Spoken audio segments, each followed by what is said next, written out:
ان لوگوں کی نگاہ انتخاب مولوی اسماعیل دہلوی پر جا کر ٹکی۔ مولوی اسماعیل دہلوی کے ضمیر کو، اس کے ایمان کو خریدا اور پیسہ دے کر ایک ایسی کتاب لکھوائی جس نے ہندوستان کے مسلمانوں کو دو حصوں میں بانٹ دیا۔ اس رسوائے زمانہ کتاب کا نام ہے تقویۃ الایمان، جس میں ایک دو نہیں درجنوں کلیات مذکور ہیں۔ اسماعیل دہلوی نے اپنی کتاب تقویۃ الایمان میں اللہ و رسول کی شان میں سخت گستاخیاں کی، انبیاء اور اولیاء کو جماعت سے زیادہ ذلیل اور ذرہ ناچیز سے کمتر لکھا۔ اپنے رسالہ یکروزی میں اس نے لکھا، خدا تعالیٰ جھوٹ بول سکتا ہے۔ اپنی کتاب صراط مستقیم میں لکھا، رسول خدا کا نماز میں خیال آنا اپنے بیل اور گدھے کے خیال میں ڈوب جانے سے بدرجہ بدتر ہے۔ جب یہ کتاب دلی کی سرزمین پر چھپی، اور یہ بھی سن کر آپ حیرت کریں گے کہ اس کتاب کو لکھوانے والے انگریز ہیں، چھپوانے والے انگریز ہیں، اور پورے ہندوستان میں مفت تقسیم کرنے والے انگریز ہیں۔ آخر انگریزوں کو اس کتاب سے کیسی محبت تھی؟ انگریز اس کتاب کو کیوں چھاپ رہا ہے، تقسیم کر رہا ہے؟ اس لیے کہ انگریزوں کا مقصد تھا کہ مسلمانوں کو دو حصوں میں بانٹ دیا جائے۔ جب دلی کی سرزمین پر یہ کتاب چھپی، پورے دلی میں آگ لگ گئی۔ اس دور کے علماء اہل سنت نے کھل کر اسماعیل دہلوی کا رد بری کیا۔ دہلی کی جامع مسجد میں مناظرہ ہوا اور اسماعیل دہلوی کو شکست فاش حاصل ہوئی۔ 17 اکابر علماء اہل سنت نے اسماعیل دہلوی کے خلاف کفر کا فتویٰ لکھا، اور امام مسلم علامہ حیدرآبادی نے اسماعیل دہلوی کے رد میں تحقیق الفتویٰ میں 41 دروا اور امتناع النظیر جیسی عظیم الشان کتاب تحریر فرمائی۔ خود اسماعیل دہلوی کے جدار بھائی علامہ محمد موسیٰ نے حجت العمل میں تاریخ اور مولانا شاہ مقدس اللہ دہلوی نے محیط الایمان ضرورت تقویۃ الایمان تحریر فرمائی۔ اس دور کے تمام اکابر علماء اہل سنت نے اپنی جہاد اور اپنی قوت کے مطابق اسماعیل دہلوی کے فتنے کو کچلنے کی کوششیں کی۔ میں آپ سے پوچھنا چاہتا ہوں، تقویۃ الایمان کس سن میں لکھی گئی؟ 1240 عیسوی میں لکھی گئی، اور اعلیٰ حضرت امام محمد رضا اس کے 25 سال کے بعد تاریخ کی سرزمین پر پیدا ہوتے ہیں۔ جو لوگ یہ کہتے ہیں امام محمد رضا نے مسلمانوں کو دو حصوں میں تقسیم کر دیا، امام محمد رضا نے مسلمانوں کو آپس میں لڑا دیا، میں انہیں کہنا چاہتا ہوں کہ جب تقویۃ الایمان لکھی گئی اور پورے ہندوستان میں آگ لگ گئی، اس وقت بھی امام محمد رضا پیدا ہی نہیں ہوئے تھے، بلکہ 32 سال کے بعد کی دھرتی پر پیدا ہو رہے ہیں۔ اس لیے سچائی یہ ہے کہ مسلمانوں کو لڑانے کا کام امام محمد رضا نے نہیں دیا، بلکہ اسماعیل دہلوی نے۔ بہت اچھا۔ جب یہ کتاب چھپی پورے ہندوستان میں آگ لگ گئی۔ اس کے بعد مولوی قاسم نانوتوی نے تحذیر الناس نام سے ایک کتاب لکھی، جس میں عقیدہ ختم نبوت کا انکار کیا، خاتم النبیین بمانا آخر الانبیاء ماننے سے انکار کیا، اس کو عوام کا خیال بتایا، جبکہ رسول پاک صلی اللہ علیہ وسلم نے خود بتایا ہے کہ میں خاتم النبیین ہوں، میرے بعد کوئی نبی آ ہی نہیں سکتا۔ نبی اکرم صلی اللہ علیہ وسلم کے صحابہ نے خاتم النبیین کا مانا آخر الانبیاء بیان فرمایا ہے، لیکن اسی کتاب میں مولوی قاسم نانوتوی نے صاف لفظوں میں لکھا، حضور صلی اللہ علیہ وسلم کے بعد بھی کوئی نبی پیدا ہو جاتا ہے تو آپ کی خاتمیت میں کوئی فرق نہیں پڑے گا۔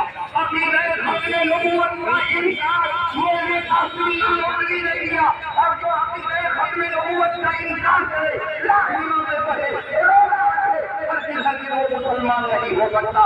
امام قاضی عیاض فرماتے ہیں، من لم يعتقد ان محمد صلی اللہ علیہ وسلم آخر الانبیاء وليس بمسلم لانه من الضروريات، جس کا یہ عقیدہ ہو کہ حضور علیہ السلام خاتم النبیین ہے، وہ مسلمان ہی نہیں ہے، کیونکہ حضور علیہ السلام کا خاتم النبیین ہونا یہ ضروریات دین ہے۔ تقویۃ الایمان کے بعد تحذیر الناس کے بعد براہین قاطعہ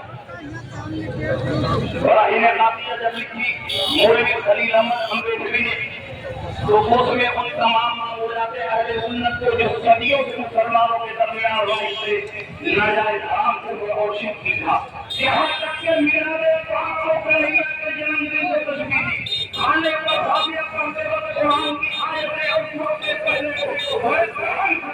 کیا یہاں تک کہ شیطان لوگوں کے علم میں رسول پاک کے علم سے بڑھا دیا. جب یہ کتاب کبھی پورے ہندوستان میں اضطراب اور بے چینی کی کیفیت پیدا ہوئی. ابھی یہ اضطراب اور بے چینی تو نہیں ہوئی تھی کہ دیوبندیوں کے فضول ارشاد امام ربانی مولانا رشید احمد گنگوہی نے ایک فتویٰ لکھا جس میں 7 لفظوں میں لکھا وہ پورے چیز کا معنی درست ہو گئے. مطلب یہ ہوا کہ اللہ تعالیٰ بھول چکا. اور آگے لکھا ہے کہ اس کے قائل کی تصدیق اور تبدیل نہیں ہونی چاہیے. وہ اہل سنت سے خارج نہیں ہے. اس کے لیے کوئی سخت کلمہ نہیں بولنا چاہیے. ابھی یہ کتاب آگ ہی لگا رہی تھی کہ مولوی اشرف علی تھانوی نے حفظ ایمان کے نام سے ایک کتاب لکھی اور نبی کے علم کو چوپایا اور پاکوں سے تشریح دے کر رسول پاک کی شان میں شریف اتاری گی. یہ کتاب چل رہی تھی. ہندوستان میں آگ لگی ہوئی تھی. ایسے ماحول میں ضرورت تھی کہ ایک ایسا تشریف لائے جو ان تمام قاتل سے مقابلہ کرے. اللہ کی رحمت نے اس جدید کارنامے کے لیے اس کی آواز نہیں امام محمد اللہ کا انتخاب فرمایا.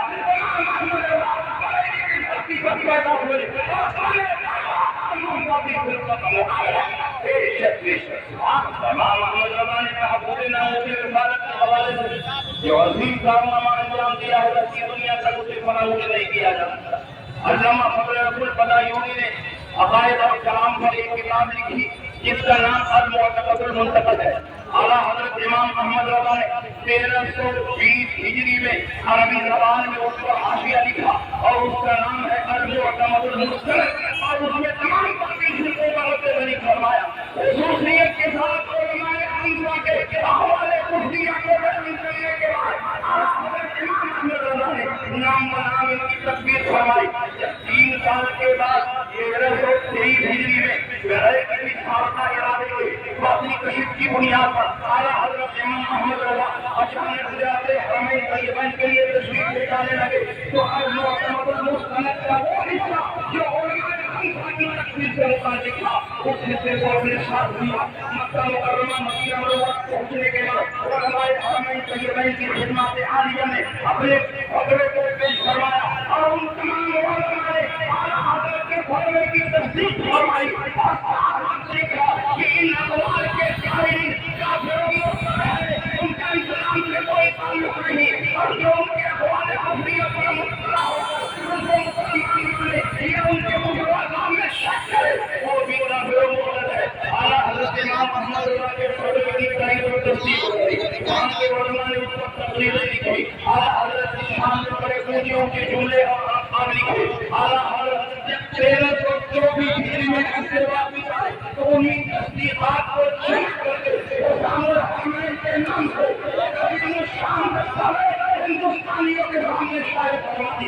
اسامہ حرمین صرف اعلیٰ حضرت کی کتاب نہیں وہ تلوار ہے کہ تمہیں قیامت گستاخوں کا سر کسی تلوار سے قلم ہوتا ہے. آج ہمارے علماء رد وہابیہ سے زبان کو روک رہے ہیں. بیشتر علماء رد وہابیہ سے بھاگ رہے ہیں. کہیں ایسا نہ ہو کہ لوگ فسادی میں کہیں ایسا نہ ہو کہ لوگ جھگڑالو میں کہیں ایسا نہ ہو کہ ہماری مقبولیت کے خلاف نیچے آ جائے. لیکن میں آپ کو بتانا چاہتا ہوں کہ رد وہابیہ کی مقبولیت گھٹتی نہیں ہے بڑھتی ہے. اعلیٰ حضرت امام احمد اللہ کے زمانے میں بے شمار علماء اور فقہاء اور مشائخ تھے لیکن سب سے زیادہ باقی فرقوں کا شیعیت نے رد فرمایا ہے وہ اعلیٰ حضرت امام احمد اللہ ہے اور اسی رد وہابیہ کا نتیجہ ہے کہ آج دنیا کے کونے کونے میں اعلیٰ حضرت کا نام لیا جا رہا ہے. اعلیٰ حضرت کا سلام کہا جا رہا ہے اور مطلب کہ اعلیٰ حضرت کا پہچان پوری دنیا میں لگا ہے. ایک آخری بات عرض کر کے میں رک ہو جاؤں. جو لوگ رد وہابیہ سے اپنے آپ کو پیچھے کرتے ہیں وہ سنیں رد وہابیہ کرنے سے اللہ کی بارگاہ سے اور نبی کی بارگاہ سے وہ انعام ملتا ہے کہ ہم اور آپ ان کا تصور نہیں کر سکتے. مکہ مسجد حیدرآباد میں واقع بہت پرانی مسجد ہے. اس مسجد کے ثابت مسجد و امام میر سید محمد غزالی قاضی نقشبندی قاضی رفاعی حیدرآباد کی مدنی جتنی ساری نسبتیں ان کے ساتھ لکھی ہوئی ہیں۔ اور یہ واقعہ کہاں لکھا ہوا ہے؟ مقامات خیر صفحہ 616 کے حاشیے پر یہ واقعہ مذکور ہے۔ شارح بخاری علامہ مفتی محمد شریف اللہ سنجدی نے اپنی کتاب منصفانہ جائزہ میں اس واقعے کو کوٹ میں فرمایا۔ جب مولوی اشرف علی تھانوی نے حفظ الایمان لکھی، پورے ہندوستان میں آگ گئی، حیدرآباد میں بھی اختلاف پیدا ہوا۔ پھر سید محمد بغدادی اپنی مسجد سے باہر نکل رہے تھے، آپ کے کچھ مقتدیوں نے حفظ الایمان آپ کی خدمت میں پیش کی اور کہا حضور اس کا صفحہ 7 کو مطالعہ کروائیں اور بتائیں کہ یہ کتاب صحیح ہے کہ غلط ہے، بتائیں کہ یہ بات کفری ہے یا اسلامی ہے۔ پھر سید محمد بغدادی نے اس کتاب کا مطالعہ فرمایا اور سوچ کر مسجد میں گئے، اپنے مقتدیوں کو جمع فرمایا اور ان مقتدیوں کے سامنے حفظ الایمان کا رد فرمایا، اس کی کفری باتوں کو بیان فرمایا اور ساتھ لفظوں میں لکھا اس کا مسلمان نہیں ہو سکتا۔ کچھ ہی دنوں کے بعد مولوی اشرف علی تھانوی بھی حیدرآباد پہنچے ہوئے تھے، مکہ مسجد میں نظر آ گئے۔ پھر سید محمد بغدادی کی نظر پڑی، پھر آپ مسجد میں پلٹ کر گئے اور اپنے سارے مقتدیوں کو جمع فرمایا اور ان مقتدیوں کے سامنے مولوی اشرف علی کی موجودگی میں حفظ الایمان کی کفریات کو بیان فرمایا اور مولوی اشرف علی تھانوی کے کفر و اجتناب کا اعلان فرمایا۔ آپ کے دو مرتبہ تقریر کر دینے سے حیدرآباد میں آگ لگ گئی۔ مولوی قاسم نانوتوی کے بیٹے حافظ احمد جو ان دنوں دارالعلوم نظامیہ کے محتمم اور ناظم تھے، مولانا انور اللہ شاہ فاروقی کے تعلقات دونوں طرف کے علماء تھے، انہوں نے ان کو بنایا تھا، ناظم بنایا تھا۔ انہوں نے اپنے گھر پہ میٹنگ کی، حیدرآباد کے طرف بڑے علماء جمع ہوئے، پھر سید محمد بغدادی بھی بلائے گئے، آپ کی تشریف لے گئے، مولوی اشرف علی تھانوی بھی وہیں پر موجود تھے اور کہا گیا علماء اس کتاب کے بارے میں اپنی رائے کو پیش کریں۔ یہ کہ علماء اپنی رائے پیش کرتے رہے، ابھی سید محمد بغدادی کھڑے ہوئے اور انہوں نے اشرف علی تھانوی کی موجودگی میں حفظ الایمان طرف سے تلقین فرمایا اور ساتھ ہاتھوں میں فرمایا اس کے بعد سے کوئی ایمان نہیں، کوئی کفر نہیں۔ یہ پلٹ کر گھر گئے، رات کو سوتے ہیں تو نصیبہ پیدا ہوتا۔ نبی اکرم صلی اللہ علیہ وسلم آپ کے پاس میں تشریف لائے، نبی کے چہرے پر تبسم ہے، وہ ہنسی کے آثار ہیں، اللہ کے نبی مسکرا رہے ہیں، پوچھتے ہیں سید محمد بغدادی یا رسول اللہ بہت خوش نظر آ رہے ہیں۔ رسول اللہ جلدی آتی ہے، اس سے ماحول لیٹ ہوگا تو بولوں گے عظمت کی بات ہے۔ اسی بنیاد پر میں بہت خوش ہوں، مالک قیامت سے حکم کو دیا جائے گا، اپنی تمنا پیش کر تمہاری تمنا پوری کی جائے گی۔ پھر سید محمد بغدادی نے کہا میری تو یہی تمنا ہے کہ جو زندگی بچی ہے وہ مدینہ منورہ میں بسر ہو جائے اور جب میں مروں تو جنت البقیع میں دفن ہونے کا موقع ملے۔ اللہ کے نبی نے فرمایا تمہاری دونوں انتظاریں قبول کی گئی۔ چند دنوں کے بعد پھر سید محمد بغدادی مدینہ شریف تشریف لے گئے اور تقریباً 10 سال تک مدینہ منورہ میں رہا کرتے اور جب آپ کا انتقال ہوا جنت البقیع میں دفن ہونے کا موقع ملا۔ میں آپ سے پوچھنا چاہتا ہوں کہ مجھے حالت پر چور کو رونے والی صرف ایک کتاب کی تحریر فرمائی جو بارگاہ رسالت میں مقبولیت کا یہ مقام ہے اور امام محمد پوری زندگی ناموں سے رسالت کا حملہ کرنے والوں سے مقابلہ کرتے رہے، ان کے خلاف آگے لکھتے رہے، کتابیں لکھتے رہے، پوری زندگی امام محمد نے اپنے بہاریوں میں صرف کی ہے۔ امام محمد کا بارگاہ مصطفیٰ میں یہ مقام